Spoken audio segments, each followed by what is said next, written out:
It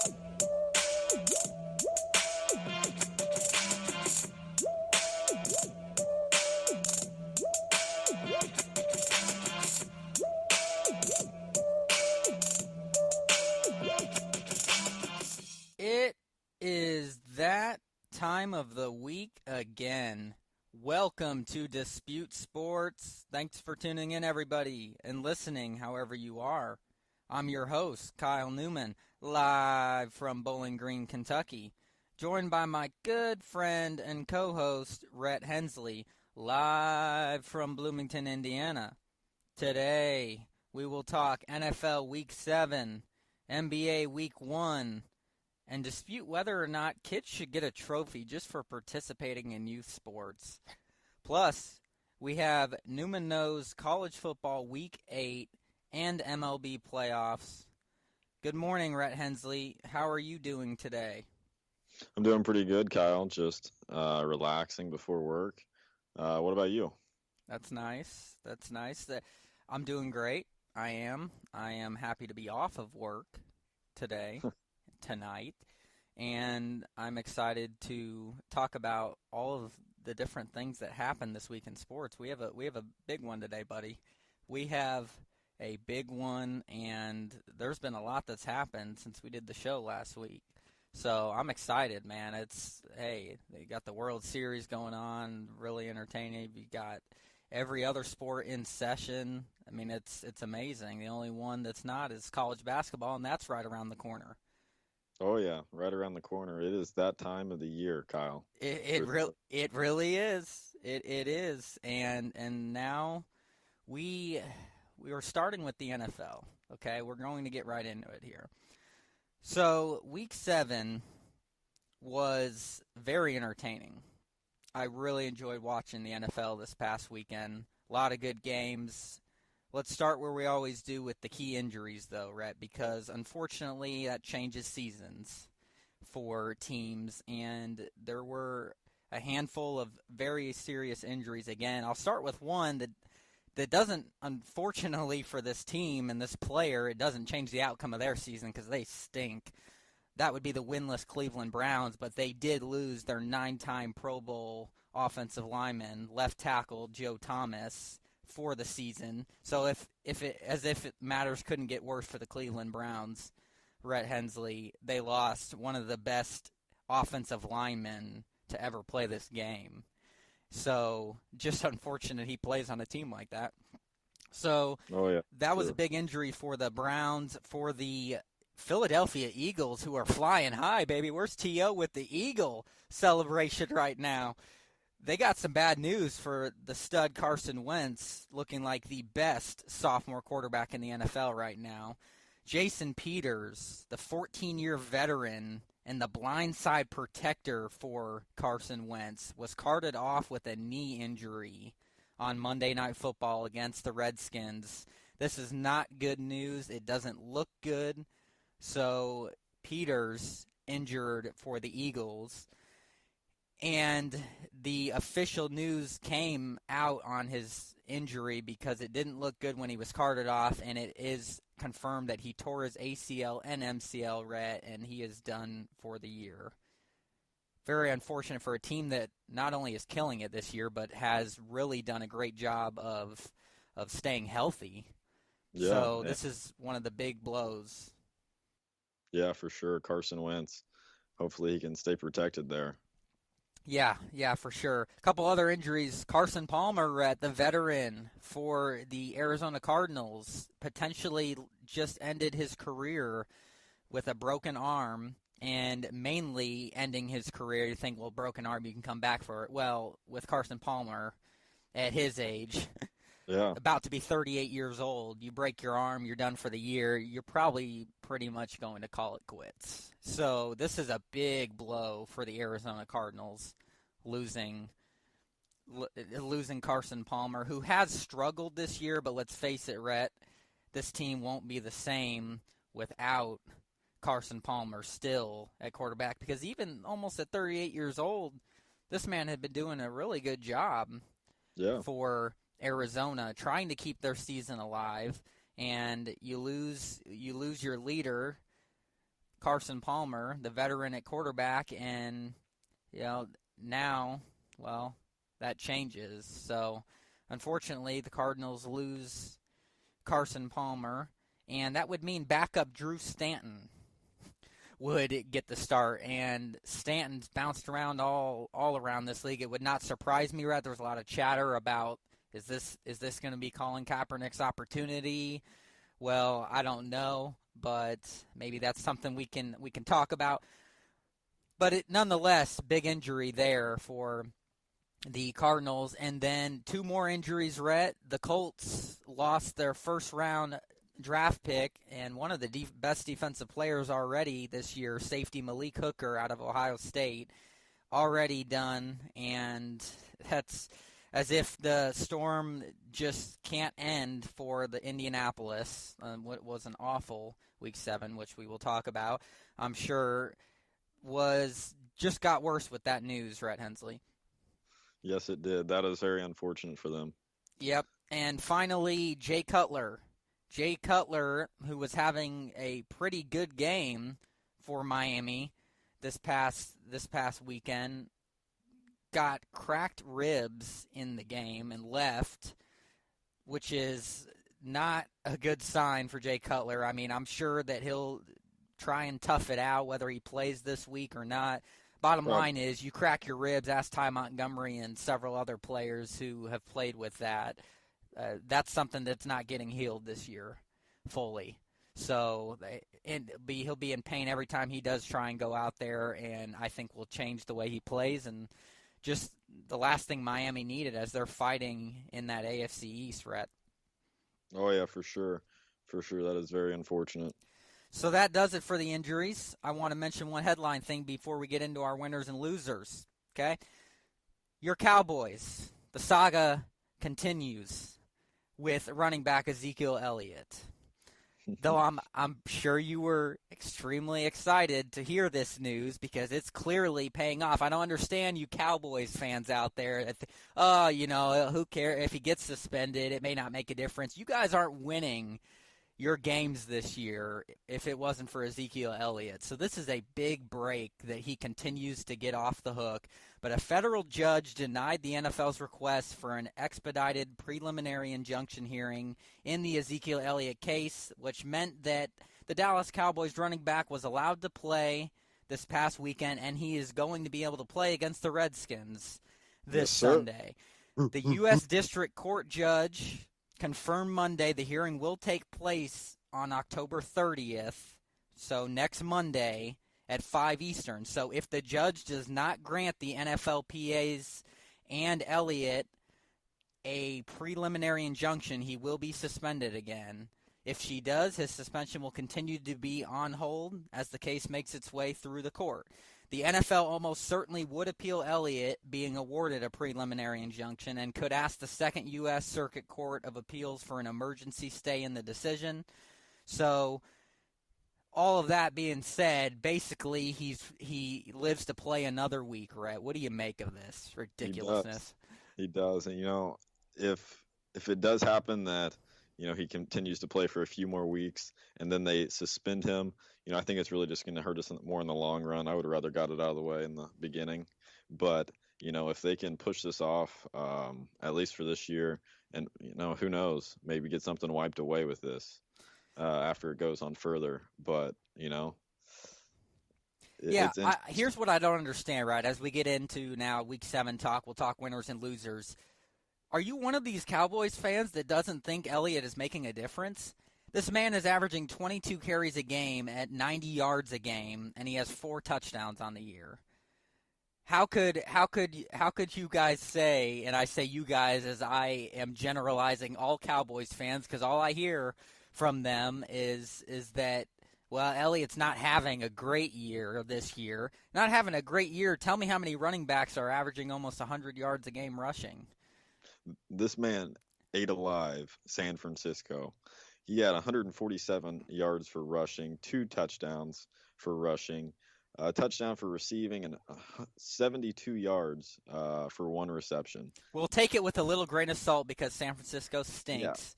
But that, I mean, it's impressive, Rhett. that's why they won 40-10. And that's why your Cowboys need Ezekiel Elliott. They do, but also bringing this distraction around the Cowboys, they do not need that. Well, and I do understand that. I do, and I would agree. It's not a good distraction, but the NFL's not going away.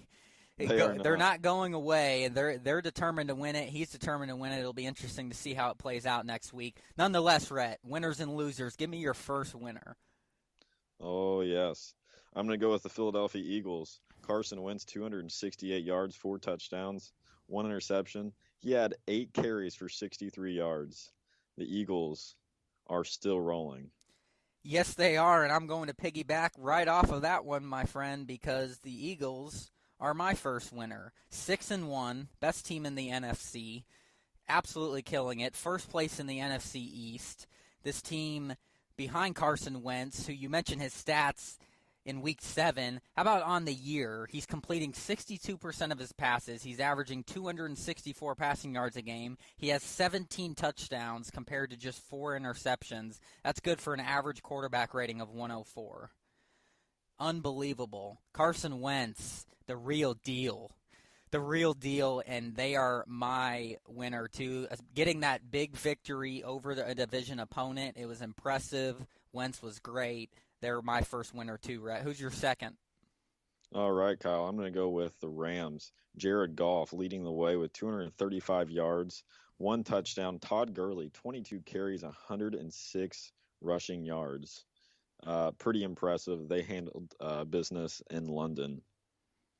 Yeah, they did. And, these London games, boy, have they been bad. They really have. I don't know what it is, Rhett, and this will be probably another topic for another show to debate, but, there's talks about London wanting an NFL team, and I'm just like, well, look at what's been put out there. I mean, what do you go to realize that you see what happens when teams travel and this time difference? It's been awful, Rhett. There's not been one good game. Every team that is favored seems to not show up and get blown out. I mean, it's terrible, but that'll be another discussion. That's a good winner. My second winner, the LA Chargers. How about the Chargers, Rhett? They've won 3 in a row. Just when you thought their season was over, they're right there in the thick of things in the AFC West. They shut out the Denver Broncos in a division game, 21-0. Phillip Rivers has his cowboy hat on, and he's riding that horse off into the sunset because this man is playing great. He had another good game. The veteran will never be counted out in a game with his Chargers, and they are right there, Rhett, with the Chiefs losing a couple, the Chargers on a roll. They are my second winner in Week 7. Hey, Kyle, I like it. I thought about doing that also. But, hey, I'm going to go with my third one for the Steelers. The win over the Cincinnati Bengals. They are still number 1 in their division. Ben Roethlisberger with 224 yards with 2 touchdowns. Le'Veon Bell freaking killed it. 35 carries, 134 yards. Antonio Brown, 4 receptions, 65 yards, 1 touchdown. Gosh, he's good. Yes, they have a team for sure. Yeah, they're coming together. Yeah. That's a good winner, Rhett. That's a good winner. They're 5-2 now. They're rolling first place in the AFC North. So, good winner there. My last winner is the Chicago Bears, baby. Bear down, Chicago Bears. They took care of business, upsetting Carolina at home, 17-3. How about the defense in this game, who is quietly, Rhett, getting a lot better, and this team is getting healthier. They held Carolina to 3 points. Cam Newton once again looked overrated, and as much credit as I'm giving to Chicago's defense, I don't think Cam Newton is very good. And I'm going to go out there, I'm going to say it, and I'm sticking with it. I know last week he had a better game, and I said maybe we jumped the gun. I think he's overrated. And Cam Newton, 2 interceptions. One of them returned for a touchdown. He had a fumble that was returned for a touchdown. The Bears' defense was all over him. Mitchell Trubisky, Rhett, he didn't have a great game, but he didn't have a bad game. He did what he had to do, and he didn't turn the football over. And agree with how he's played or not, whether it be good or bad, this team is rallying behind Mitchell Trubisky. and they Yeah. believe in him more than they do Mike Glennon. And the Bears, quietly, with the win, their season is still alive. They're 3-4 as well, and with Aaron Rodgers being out for the Packers, Rhett, until most likely the end of the regular season, which I do think he will return, like he did the last time he got this injury. I think that the Chicago Bears, I'm still holding true to it. This team may shock some people because they've had three good wins already, Rhett, and I think that this team definitely deserves to be recognized, and so I am as my third winner. The Bears got an impressive victory. Definitely pretty crazy. Mitchell Trubisky only had 7 passes. That is crazy. I know. It really is. It really is. But this team, they have weapons. Even all the injuries that they've had happen, they've got a stud of a running back in Jordan Howard. And this Tarek Cohen, this little slot man that's the backup running back and a little slot receiver, he kills it. He caught that big 70-yard pass from Trubisky. This team has some weapons, and they may not make a ton of noise as the year goes on, but watch out for this team going forward because they have the right pieces in place, and I love Trubisky. So that's my final winner, Rhett. Let's get into the losers real quick, all right? Mine are simple. The 2 winless teams are my first 2 losers.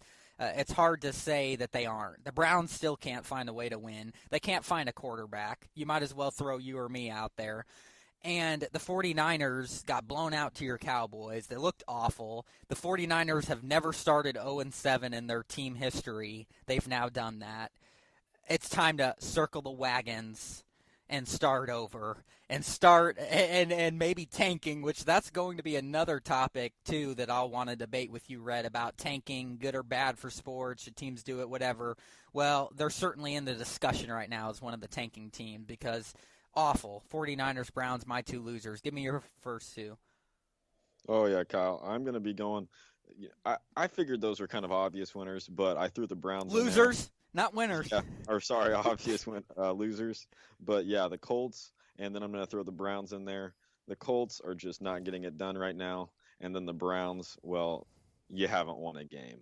Sorry. That's just how it goes. Understandable. You're the biggest losers. Yes, and I will have to go right off of one of your losers there as my final one. The Colts, as much as I hate to say it, my Indianapolis Colts are embarrassing right now. They get shut out at home in Week 7, 27-0 to the Jaguars. Brissett really didn't even have a terrible game. Yeah, 200 yards. He didn't turn the ball over, and the line just can't protect for him. They lose a key defensive player, as I mentioned earlier, Malik Hooker. Luck still not looking closer to back. If you ask me as a Colts fan, and I've seen a lot of others in agreement, it's time to hang it up this year. I don't care if we play in the struggling division that we play in. Luck is clearly not ready to come back. Don't risk it. Let him get healthy the rest of this year. Start from scratch. Get some good draft picks and clean house with Chuck Pagano, and this team will be fine next year. But this season's over. I mean, it really is. The Colts. It was embarrassing. And they are my final loser, Rhett. How about you? I feel you, Kyle. Bring out the broom and start sweeping everybody out. I feel you. Time to clean ship. Well, Kyle, as long as they keep losing, they are going to keep being in my losers bracket, and that is the Giants. I figured. They just cannot win. Losing 24-7 against the Seahawks, they cannot score, or they cannot keep up scoring, as I'd like to say. The Giants, my number 3. It's understandable, and it's hard to not put them as a loser, but I did because they simply don't have anybody, Rhett. Eli Manning threw 39 passes and had 134 yards. And he's still a Hall of Famer. that will be an interesting one for a future topic to debate for sure. But that's a fair 3 losers there, Rhett. That will conclude our NFL Week 7 talk. It's now time for Neumann Knows College Football Week 8. Neumann Knows what? College Football Week 8, everyone. Well, Week 8 in the college football season was another good one. The season's moving right along. Hard to believe, already approaching the college football playoff standings and rankings in this next week here are going to officially be here. It's really hard to believe, but it's never too early to start talking about that. But how I want to kick off this week's segment is with, of course, how I have been every week, and that's outside of the top 25. What happened? Well, I'll start with my Iowa Hawkeyes. Iowa took on the nemesis Northwestern Wildcats in Evanston on the road and lost 17-10 in overtime. Iowa is really struggling now as of late, 4-3 on the season. Northwestern now 4-3 as well. For some reason, Iowa plays up to the good competition and plays down to the poor. And this was a game Iowa should not have lost. They were in it, but they did. Akram Wadley had a good game. He rushed for 90 yards. Nate Stanley had a decent game, had 223 yards passing, a touchdown, and an interception for the Hawkeyes. But the difference, Northwestern's defense played great. Clayton Thorson, the quarterback for Northwestern, was the hero in overtime. Rushed up the middle for a 1-yard touchdown scramble, quarterback sneak, and Northwestern, they held on in this one. But it's unbelievable to me how a team can consistently, whether they're good or bad, have a team's number. And that is Northwestern to Iowa. They are the thorn in Iowa's back. Because Northwestern has now beaten Iowa 6 out of the last 10 times they have met. In 10 years, Northwestern has won 6 of the matchups against Iowa. Just unbelievable. So I had to start there. Another disappointing loss for the Hawkeyes.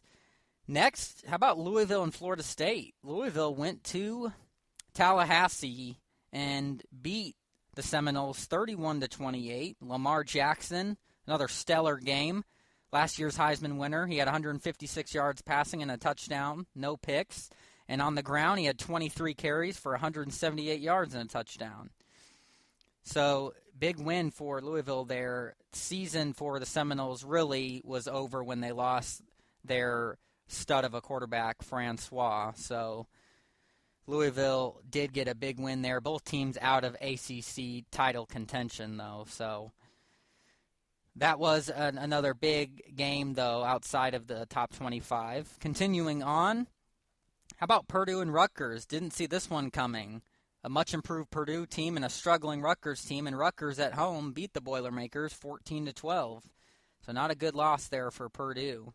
And Iowa State, on the other hand, and in a different conference, Big 12 on a roll all of a sudden, as they went to Lubbock, Texas, and beat the Red Raiders in a beatdown, 31-13. Iowa State, they have now won 3 in a row and 4 out of their last 5. They're 5-2 on the year and ranked in the top 25 at 25th. So this Iowa State team has really turned it around after losing to Iowa in a crazy overtime game earlier in the year. So Iowa State, big win there against Texas Tech. Pitt and Duke falling apart. Pittsburgh starting to win a few. Pittsburgh beat Duke 24-17. Boston College and Virginia, didn't see this one coming. Boston College smashed Virginia 41-10 on the road. Boston College 4-4 on the year. Virginia, who was getting close to maybe being ranked in the top 25 with only 1 loss and had a shot in the ACC still. Well, now 5-2 on the year. That shot just got a whole lot harder for them. Illinois and Minnesota. Minnesota took care of business at home against the struggling Fighting Illini, 24-10. 17. Big win for Minnesota there, who is now 4-3 on the year. Outside of that game, still outside of the top 25, Arizona State and Utah. Arizona State went to Utah and dominated 30-10. Arizona State now finding themselves a little bit of mojo after the big upset last week against Washington. The Sun Devils now 4-3 on the season, really trying to turn their season around. Utah is struggling as of late. A team that was in the top 25 this year, well, now they can't seem to win a game. So, very interesting outcome there. Oregon and UCLA. UCLA got a big win at home, 31-14. Oregon's beat up, and they sure showed it, losing another one.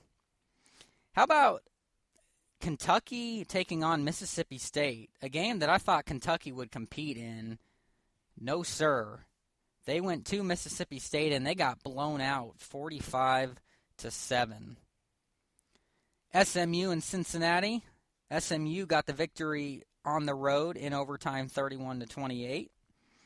Wake Forest and Georgia Tech, two teams that are really playing pretty well so far this year. Georgia Tech got a 2-touchdown victory at home, 38-24. Arizona and Cal, they had a wild shootout. Arizona went to California and beat the Golden Bears 45-44 in double overtime. Nice win for Arizona, who is now 5-2 on the year. So up next, 15th ranked Washington State. Big game for the Wildcats. They win it, they might find themselves in the top 25. Wyoming and Boise State. Wyoming lost on the road 24-14. Boise State starting to find a little bit of that blue magic, getting some wins now. And Wyoming, behind quarterback and going into the season, a Heisman candidate, Josh Allen, really struggling this year. So a little bit too much hype around him and the Cowboys maybe. And the last game I want to mention out of the top 25, Fresno State and San Diego State. Fresno State went to San Diego State, and they shut them down 27-3. San Diego State was a team just a couple of weeks ago ranked in the top 25, undefeated. Now have lost a couple and really struggling on offense. So not a good loss there for San Diego State. All right, time for the top 25 now. Very, very good games, really.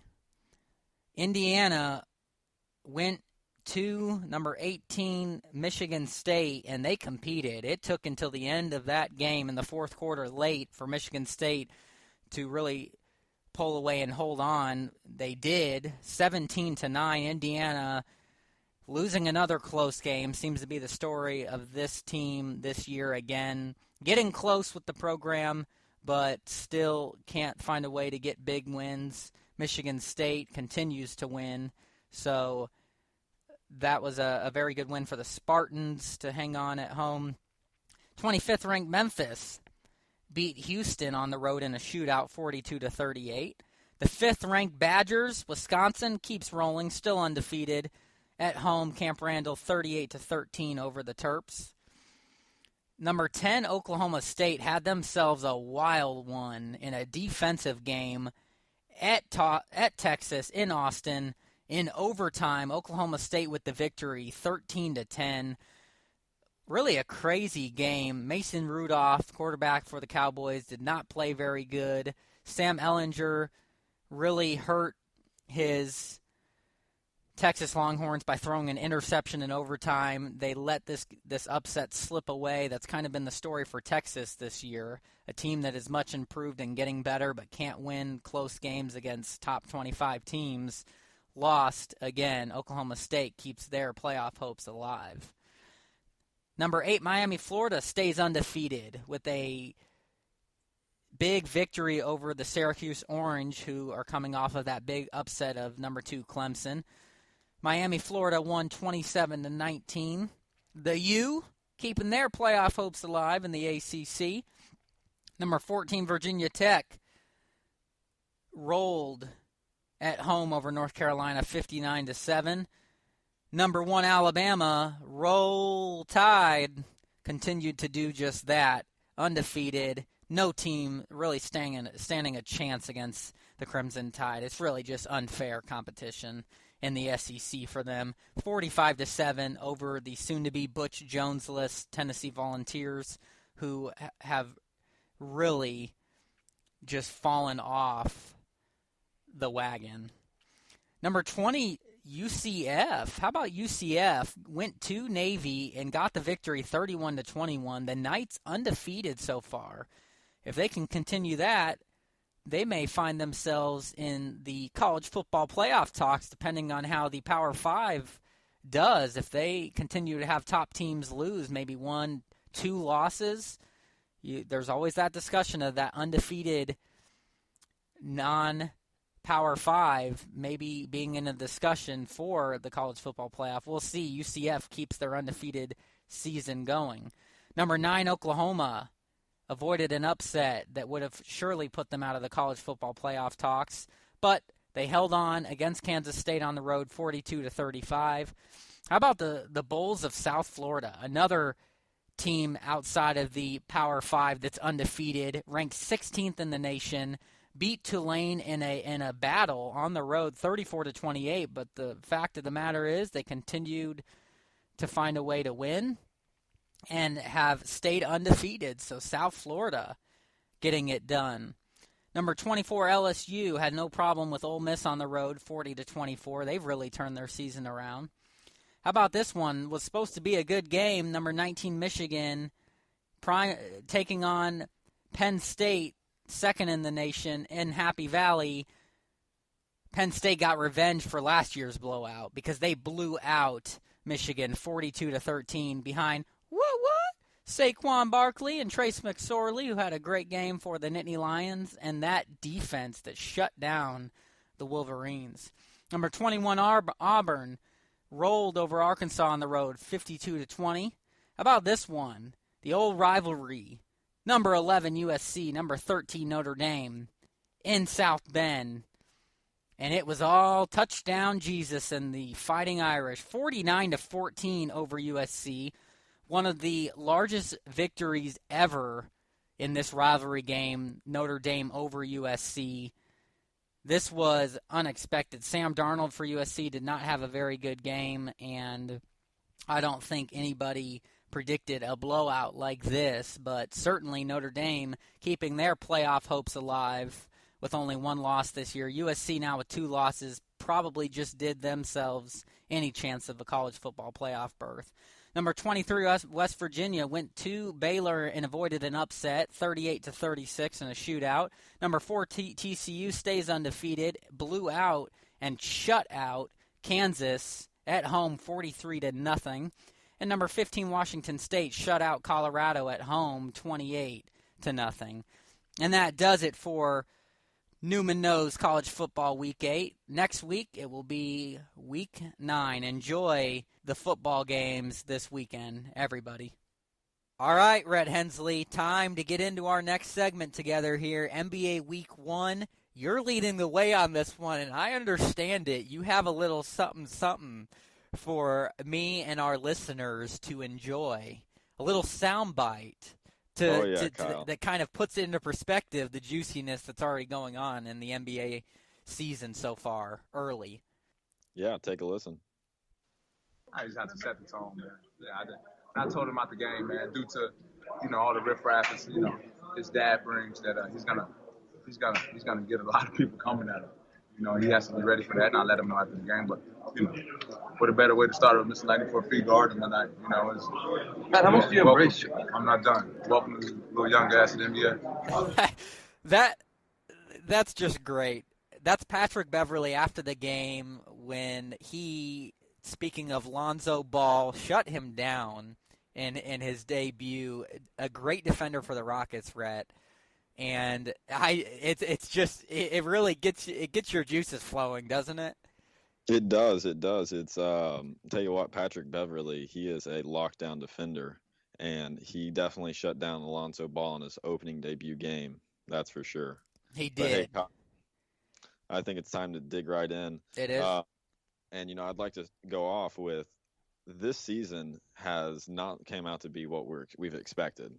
We got Orlando at the top so far in the Eastern Conference, Milwaukee, Washington, Brooklyn, and Cleveland at number 5. Who would have thought Cleveland being 3-2, and then dropping down to the Western Conference, looking at Golden State 3-2 also.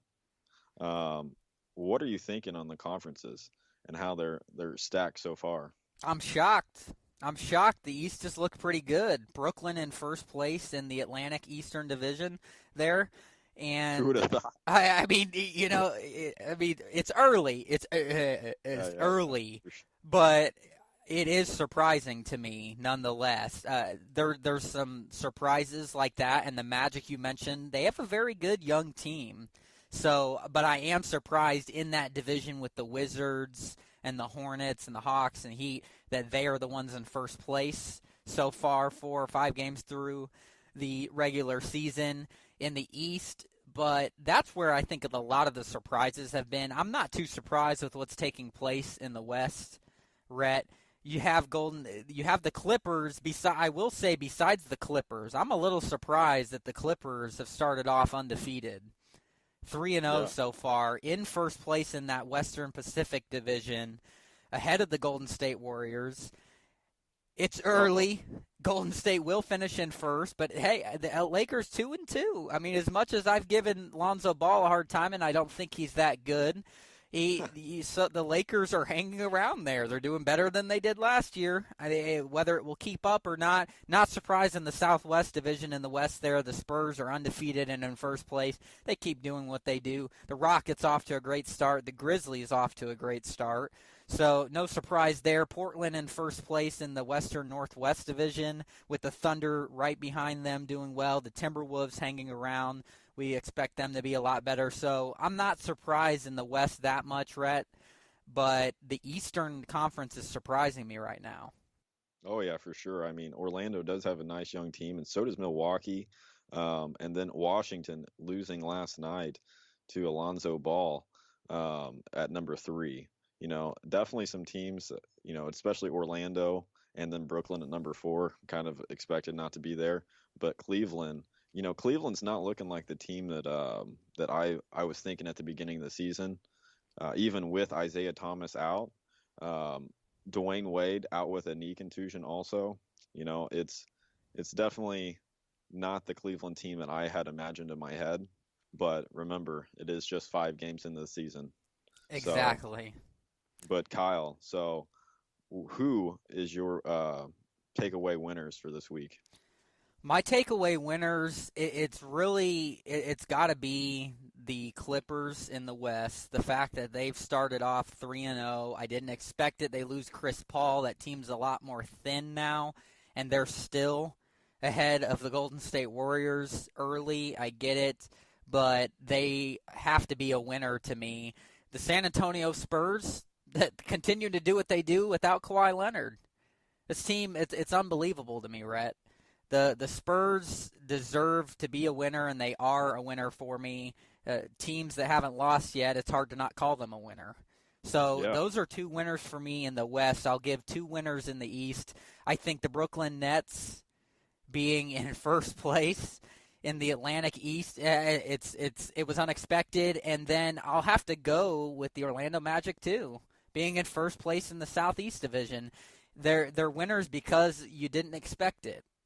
And you look at the teams that they are ahead of right now, it's impressive. And what it shows, Rhett, is that my stance all along about what in the NBA, what makes it better when there's parity, when there are teams that compete with the teams you thought would be the best teams. So what you expected is not what is happening. And I think that is great. And I think we have seen that early on. So I have to go with those 2 winners in the East. So I'm going with the surprise teams in the East.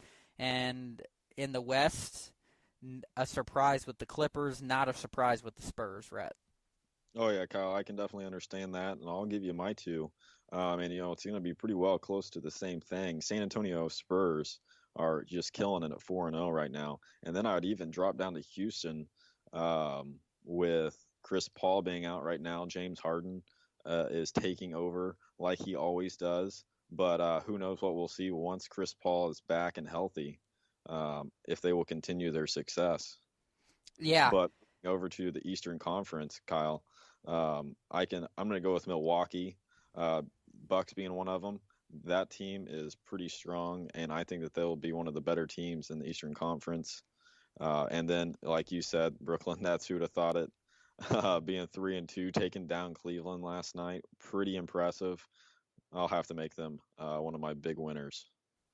Well, that's a solid set of winners there, Rhett, because I could have gone with the Bucks easily. How about Giannis Antetokounmpo?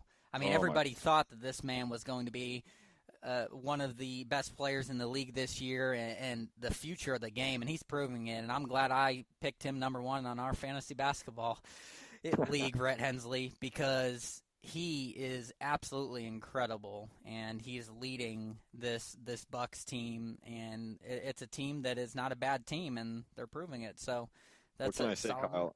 I'm going to ride James Harden on my fantasy team. Well, fear the beard, baby. Solid choice. He puts up points. So, all right, how about your losers? Yeah, so for my losers, I'm probably going to go throw the Pacers in there as one of the losers. At 2-3, they are, not doing terrible, but, that defense is something that definitely needs to be worked on. The offense, though, they're gelling pretty well, being able to score. I mean, they had 130 or 40 points their opening night, and then I think 120 the next game. But they are not getting it done on the defensive side for sure. Disrespectful. I can't believe this. Right, the Pacers. They're 2-3, and they're a loser to you. Their three losses have come to Portland, Oklahoma City, and Miami.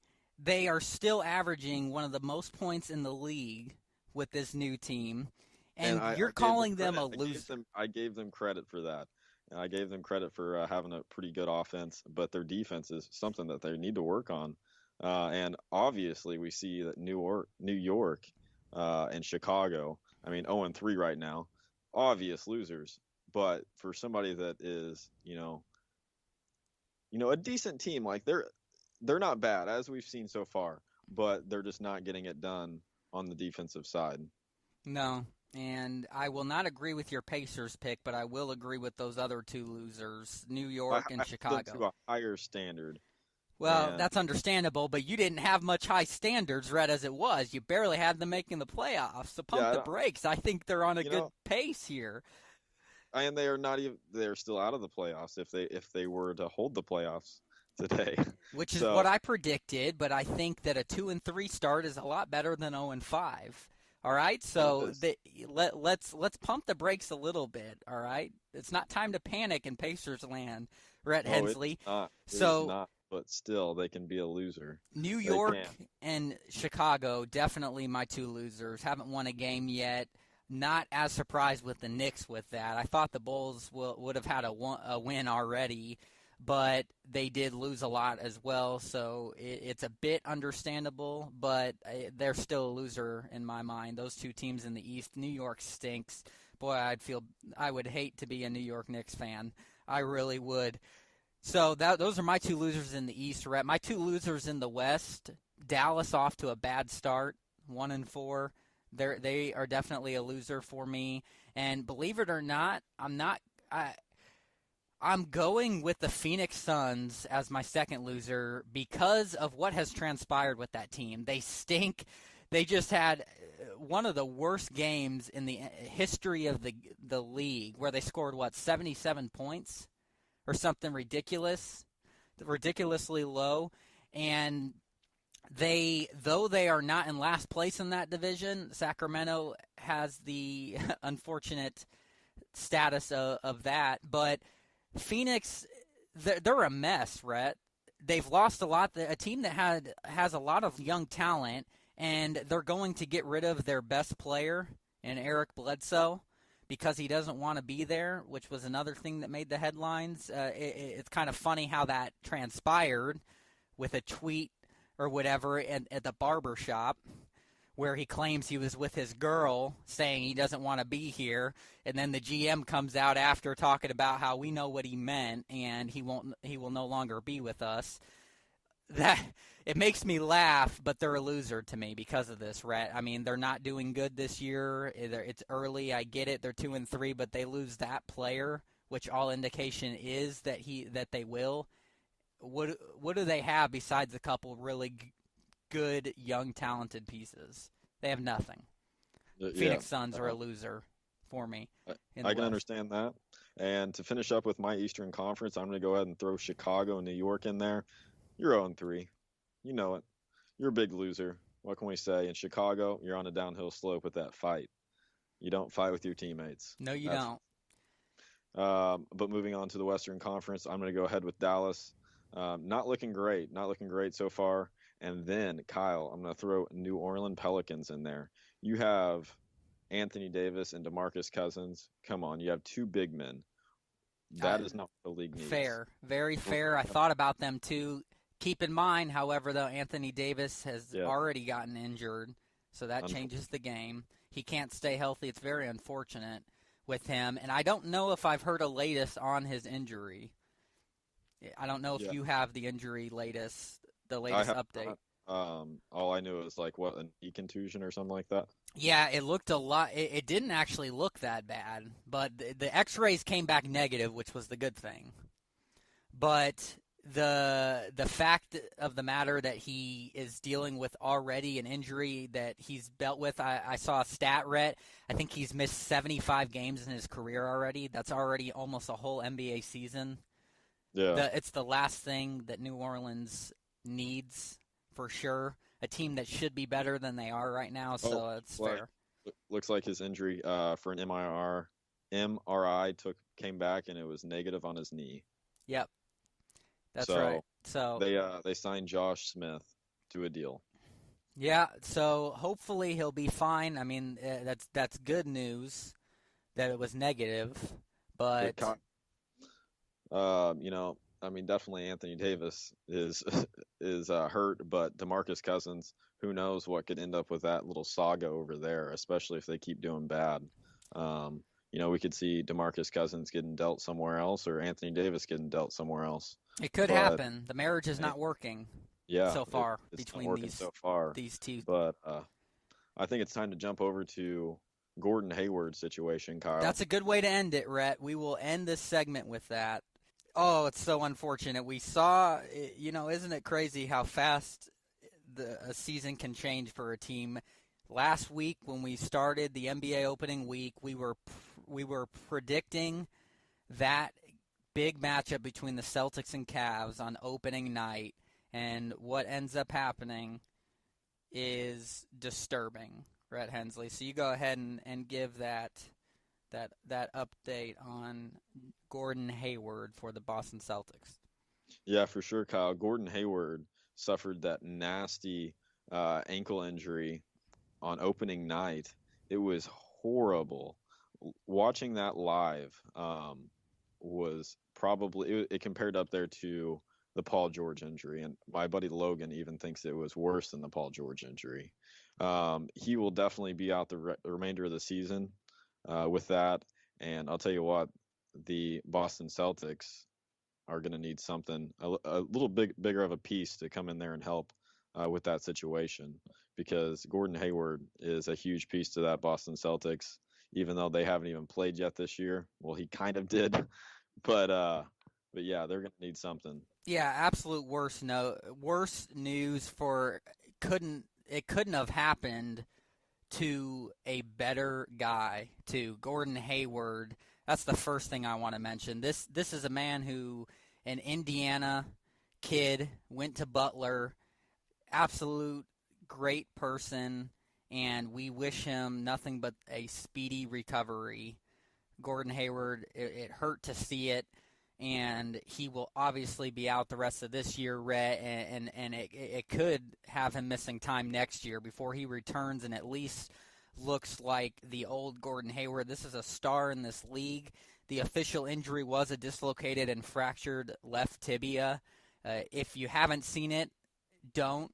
It was very graphic and certainly not what you want to see, and it changed the season for the Celtics, Rhett.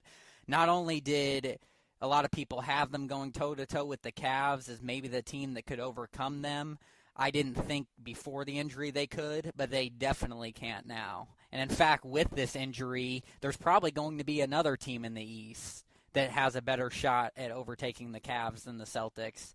And I'm not sure what team that is, but it is not the Celtics, that's for sure. And on top of that, so far, Kyrie Irving has not looked very good for the Celtics. He's shooting at an all-time low percentage-wise, and there's a lot of chatter. Did he make a mistake leaving Cleveland or whatever?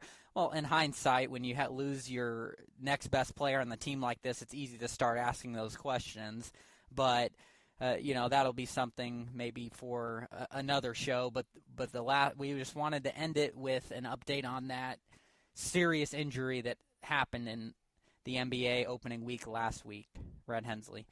For sure. But I'll tell you what, week 1 in the books in the NBA, on to week 2 now, and it surely will be an entertaining NBA season. One thing I've been happy to see is a lot of the starters playing and not so much resting so far this year. Hopefully that keeps up, and hopefully parity continues, because I think it's exciting. So certainly we'll be talking more NBA, Rhett, on Dispute Sports, but way to lead that segment. It's now time for me to talk MLB Playoffs. Well, the MLB Playoffs, have they been exciting or what, folks? MLB Playoff Talk with your host. There's some games to recap before I get into the World Series, because that's already 2 games in. Hard to believe, huh? Time flies in a week. I want to recap the NLCS first and then the ALCS. So the NLCS, I have 3 games to recap since last week's show. Unfortunately, it's not the outcome I was hoping that I would have gotten with my Chicago Cubs, predicting them to go to the World Series. It didn't happen. The Los Angeles Dodgers were too much for the Cubbies, took them down in 5 games. Let's start all the way back, Game 3 between the Cubs and the Dodgers at Wrigley Field, where the Cubs had to win to get back into the series, and they didn't. Lost 6-1. Hugh Darvish got the win for the Dodgers. Kyle Hendricks got the loss for the Cubs. All Dodgers in this one, and really it's hard to believe that the Cubs just continued to have problems with the bullpen, but that's exactly what happened, because it was awful for Chicago, and it really did them in this game and in the series, as I'll get to. Game 4, would the Cubs get swept? Last game at Wrigley before not the last game at Wrigley, actually the second of 3 at Wrigley. Cubs, would they get swept, though, and not win one at home? They didn't. They got the victory, 3-2 over the Dodgers. Jake Arrieta got the win for the Cubs, and the loss ended up going to Alex Wood for L.A. The Cubs just backs against the wall behind Mr. Javier Baez, who finally got it going in this one, had 2 home runs, as well as a home run from Wilson Contreras. And it was the type of game that the Cubs needed, trailed in the series 3-1. But it wasn't enough. It wasn't enough, as the Cubs in Game 5 saw their season come to an end, as the Dodgers just absolutely rolled over the Cubbies behind Clayton Kershaw's start. Jose Quintana got the loss for the Cubs, 11-1. Embarrassing at Wrigley. The Dodgers blew out the Cubbies to win the series in 5 games, 4-1. And in this one, Clayton Kershaw pitched great. And it was the outstanding offense that came from Hernandez, who had 3 home runs, 7 RBIs. What a game it was for Hernandez and the Los Angeles Dodgers on offense. It was Enrique Hernandez. It was his show for LA, and he hit them into the World Series. So that was the NLCS. How about the ALCS? Well, it ended up being a fantastic series between the Yankees and the Astros. In this one, since last week's show, I have 4 games to recap. Games 4, 5, 6, and 7. I'll start with Game 4.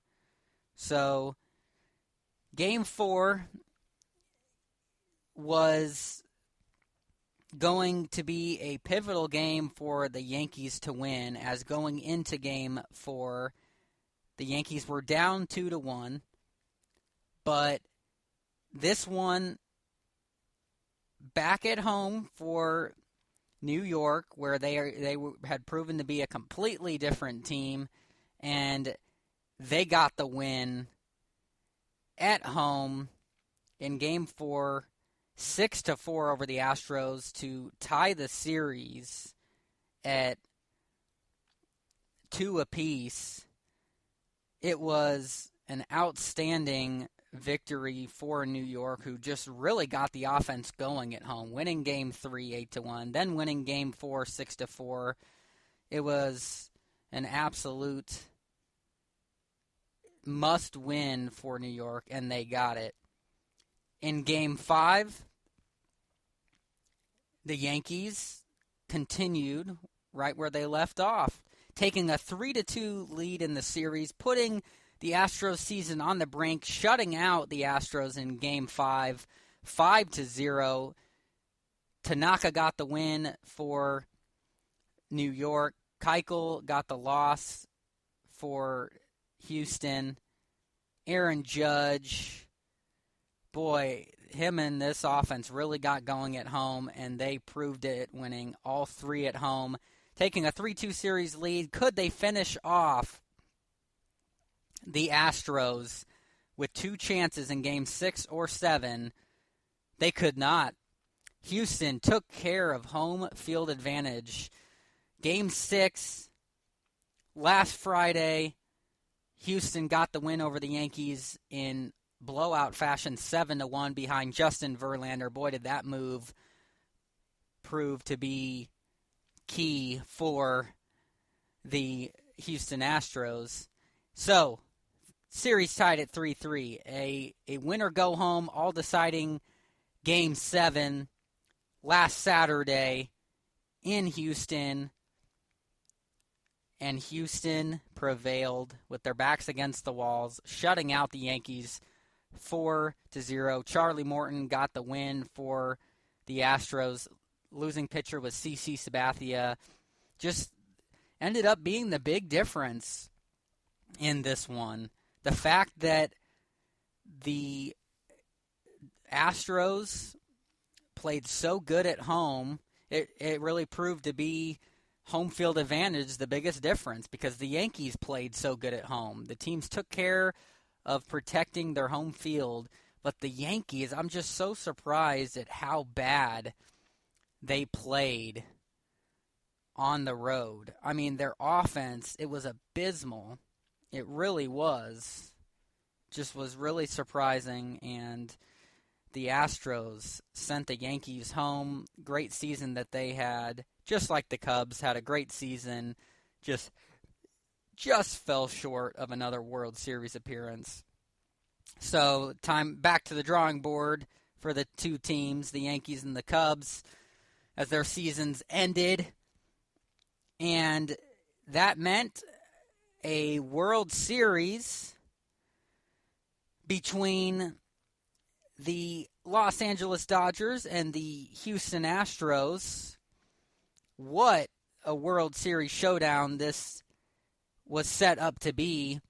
Here's some stats before I recap the first two games of this World Series, okay? So, this was the first World Series featuring two teams that won 100-plus games in almost 50 years. Of course, Houston with less wins than the Dodgers, so the Dodgers have the home field advantage. Last year was the last year that the MLB had the winner of the winner of the All-Star game getting home field advantage in the World Series. They got rid of that. It's the team with the best record, and that's the Los Angeles Dodgers.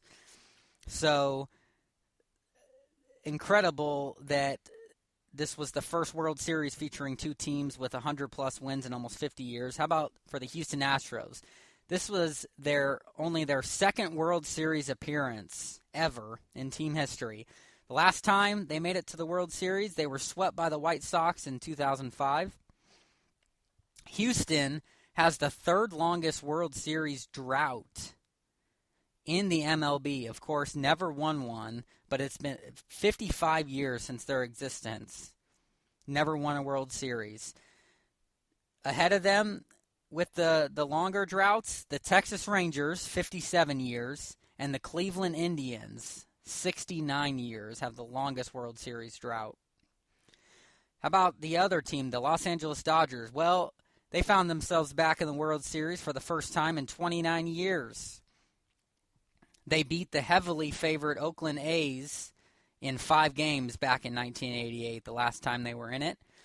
In that World Series for the Dodgers, that was best known for the iconic pinch hit walk-off home run hit by Dodgers outfielder and 1988 NL MVP Kirk Gibson, who could barely walk due to injuries suffered during the NLCS, against Hall of Fame Athletics closer Dennis Eckersley in Game 1. So all of that and a bag of chips set up this juicy movie between the Astros and the Dodgers. So what would give? First two games in L.A., Game 1 went in favor of the Los Angeles Dodgers as their ace was taking the mound. Clayton Kershaw got it done, only giving up one home run.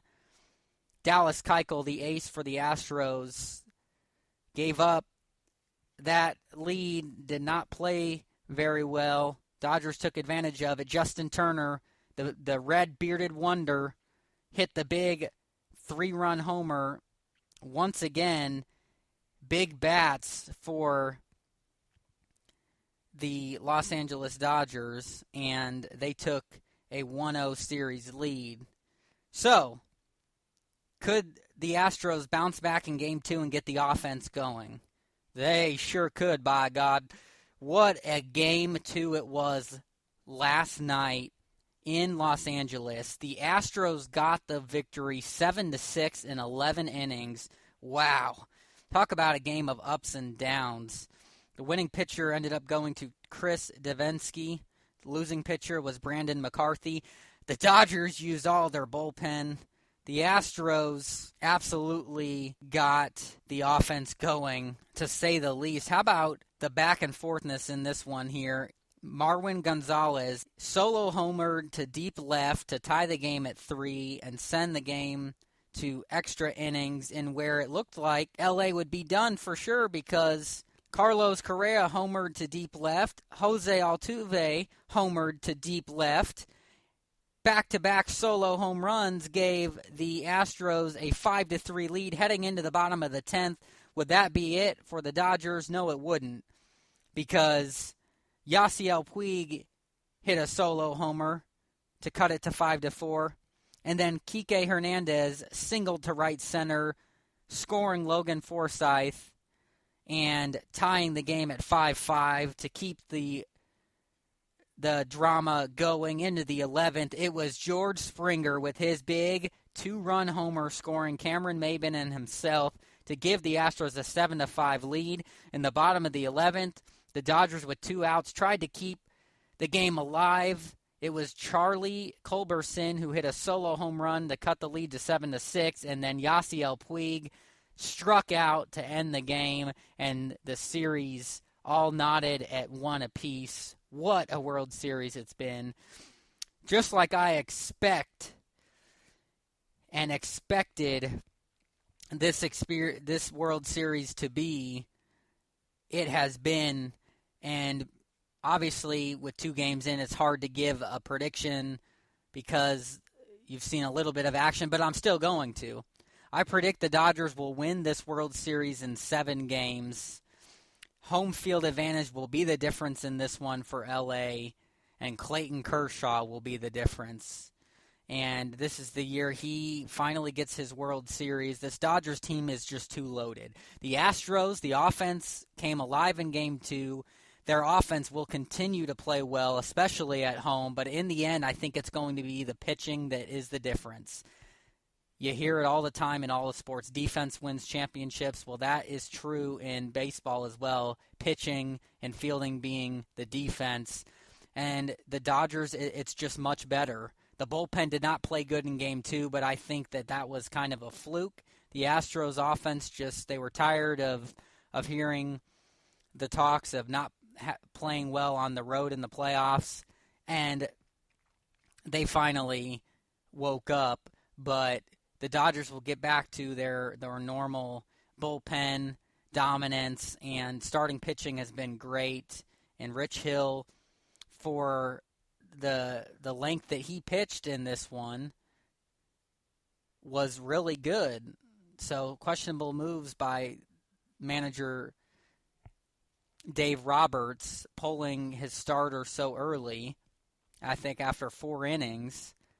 But nonetheless, the Astros got back into the series. It will be a great series. 7-game series is my prediction. Game 3 will be tomorrow night as the series shifts to Houston for 3 games. This is Houston's opportunity, baby, to take advantage of home field. They win out, they win the World Series. I don't see it happening. You have Hugh Darvish on the mound for the Dodgers against McCullers Jr. for the Astros. So it should be very entertaining nonetheless. Tune in, folks, for MLB World Series action kicking off again tomorrow night. But that does it for MLB Playoffs with Kyle Neumann. Next week, I will be recapping the rest of the World Series, most likely, depending on when the show is. Game 7 would be next Wednesday, so may or may not have a full World Series to recap, or it could still be going on. We will see, but until next week, enjoy the MLB playoffs, everybody. All right, our final segment, Rhett. It's a disputing type of segment for sure, one we've had on the docket for a while, and we're finally talking about it. The question is, should kids get a trophy just for participating in youth sports, okay? Before I hear your take on this, I want to mention that I ran a Facebook poll, okay, with some sports groups that I'm a part of, and I asked them that question. And overwhelmingly, the results favored the answer no. 50 people responded saying no. Only 2 people, Rhett, responded saying yes. And I'm going to read one comment that I thought really sums up how I feel about my stance on answering this question. From a man named Drew Remsburg. Thank you for giving your feedback, but this is what he said, and I quote it all. My thoughts, absolutely not. It is not participation trophies, it's trophies for nothing. Sports is a great life lesson. Work hard and you can win. Work hard and you can lose. But you still work hard and maybe you can work harder to win the next time. Better lessons are learned in practice. You challenge the players and work their ass off to see what they really have. Make them challenge themselves and go through the inevitable quit mode. Great coaches motivate players through that. Trophies for nothing essentially ruin all of that. It festers into the next year. Trophies for nothing ruin kids and coaches. It is nearly impossible to motivate a kid who knows he or she will please his or her parents with a trophy for nothing. The fact at playing a sport with friends and new teammates should be satisfying enough for kids. Trophies are supposed to be the motivating factor to excel.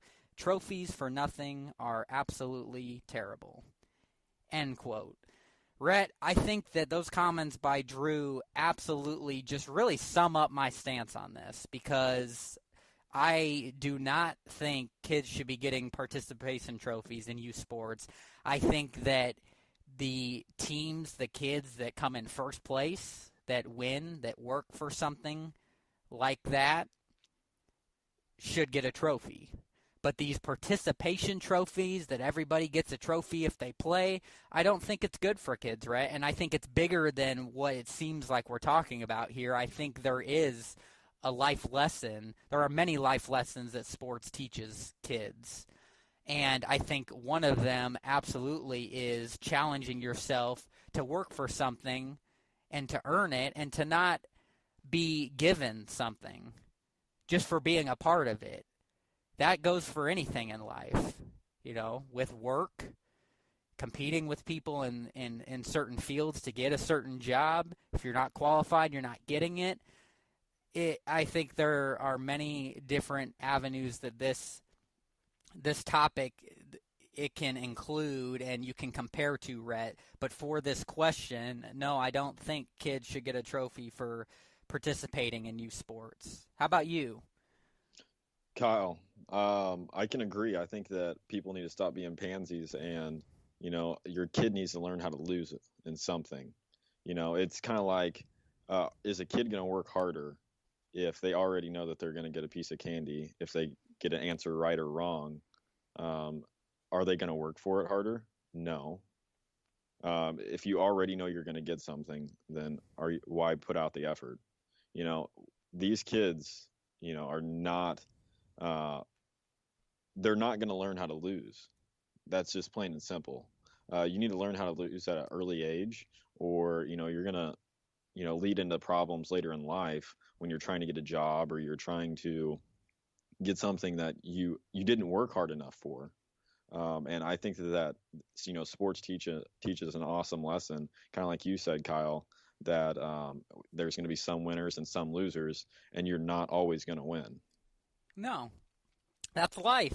That is life. Yeah, And I think exactly. that then there's other things that factor into it too.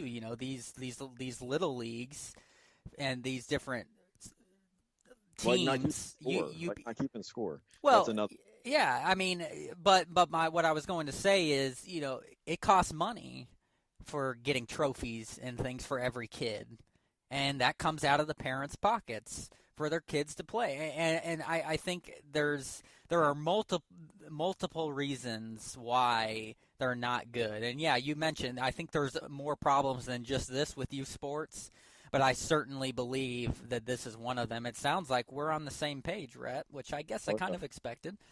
Of course.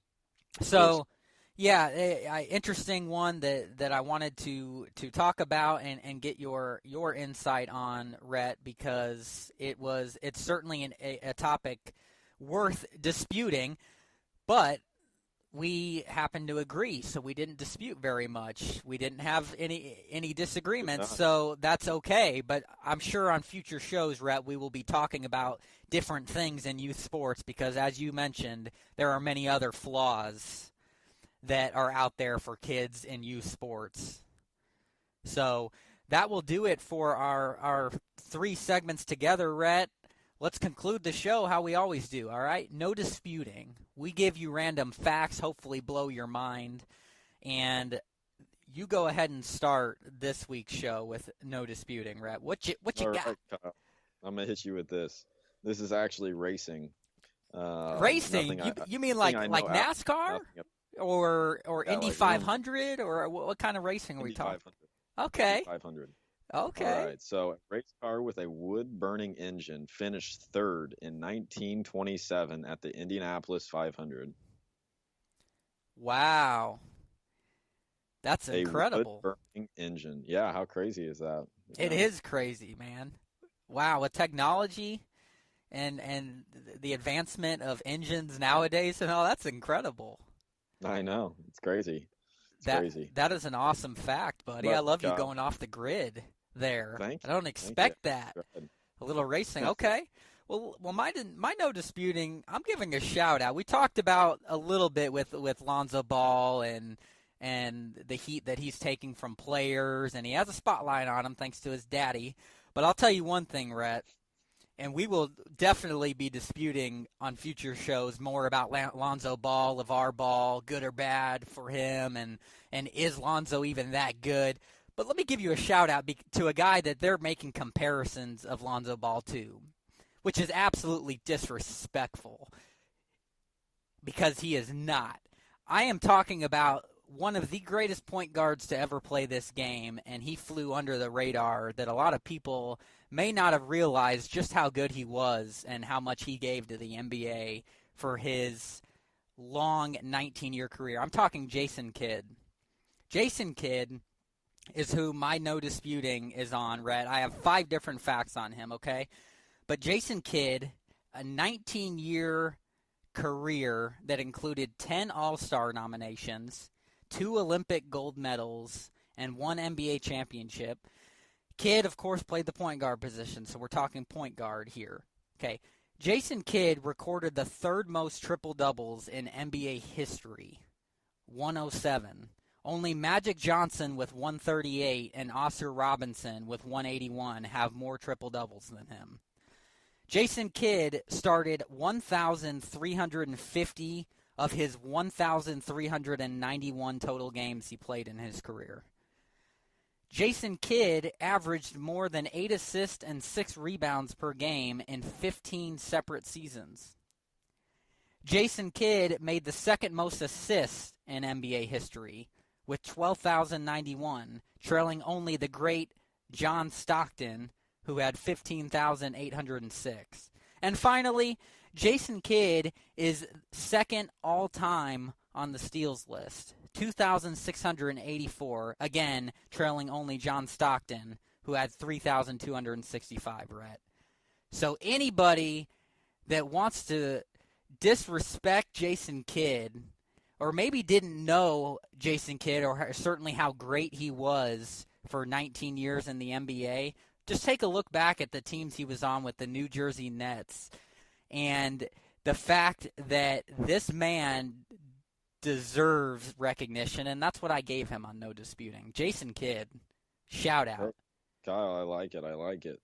And, and you said that they were comparing Alonzo Ball to Jason Kidd? They're talking about the comparisons that they see in Lonzo to Jason Kidd and where he can be, and it's just not there. I'm sorry, it's not. Tell you what, it would irk you. Last night they even compared him to Oscar Robertson. Oh, please. See, this is why I know we're going to have some great future debates. Exactly, Kyle. We really will. We really will. But, Rhett, that's my no disputing fact, and that does it for today's show. Thanks for listening, everybody. Don't forget, you can now subscribe to the podcast on iTunes, Stitcher, Google Play, or TuneIn, and have every episode available to you as soon as they are posted each week. You can also catch all of our podcasts on our website, DisputeSports.com. Follow us on Twitter at DisputeSports1, at Kyle M. Neumann, at Rhett Hensley, and like and follow our Facebook page, Dispute Sports. Until next week, remember, Dispute Sports. Anything sports, anytime, anywhere. Have a great day and enjoy all of the sports action tonight and this weekend has to offer, folks. Have a good one.